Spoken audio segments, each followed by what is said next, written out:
Hello guys. Parang ang sarap magtambay dito. Galing ako sa downtown. At ito ang papakita ko sa inyo yung lugar namin, yung dinadaanan namin. Ayun yung kalsada. Diyan ako bumaba. Ayan yung hagdanan. Andito yung lugar namin. At ayan ang bulaklak.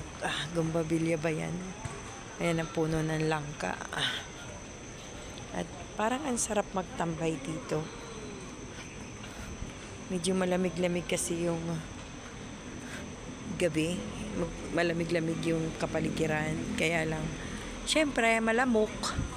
Kaya lakad-lakad na lang ako ng dahan-dahan habang ito at galing ako sa labas. Siyempre, uwi na. Tapos bukas wala pa rin akong trabaho. Kanina wala rin akong trabaho. Pero okay lang. Sa Monday naman may trabaho na ako. Okay lang yan. Ito yung aming basketball court. Andun yung bahay namin. So dadaan ako dito.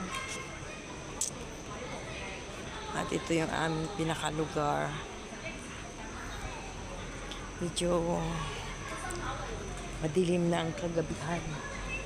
Ayan yung aming gubat. O, kita nyo naman, di ba, maliwanag din naman. Kahit sa gabi, makikita mo na maliwanag. Tapos may mga nagtatambay.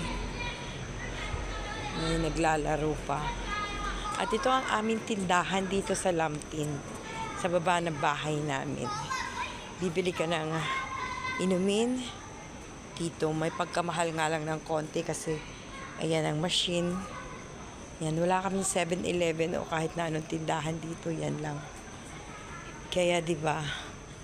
Mahirap, kaya kailangan lagi kayong may laman sa refrigerator nyo. May pagkain kayong nakatambay sa bahay. In case na kailangan nyo sa gabi mga gamot. Lahat dapat meron kayo sa loob ng bahay. Pansakit ng tiyan, pansakit ng ulo, panlagnat, pang-ubo. At lahat ng masasakit sa katawan, dapat meron kayong laging nakahanda na gamot sa bahay, pagkain, tubig, lahat yan. Kasi malayo nga kami. Hindi naman malayo, pero syempre, kumbaga sa gabi, kung kailangan mo ng gamot, meron kayong agad makukuha, di ba? So ito ang buhay namin dito sa Lampin. Kasi walang 7-Eleven.